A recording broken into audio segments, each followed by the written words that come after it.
So let's turn now to a money issue that's closer to your pocketbook, third-class medical reform.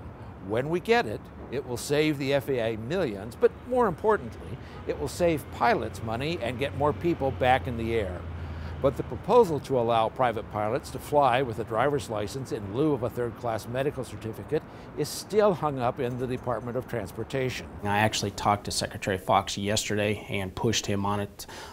They're trying to, or at least he says they're trying to get their proposal together so they can send it over to OMB, which will kind of go through the last part of it. But this is taking too long, and we want to see something done right away. Representative Graves co-chairs the General Aviation Caucus in the House, and he says we will get medical reform this year, one way or the other. Well, the alternative is we do it through legislation.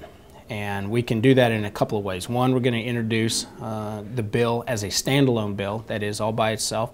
We're also going to put it into the Pilot's Bill of Rights, which we're going to introduce later this month. This will be the second version of the Pilot's Bill of Rights, and the cornerstone of that is going to be the third-class medical reform changes.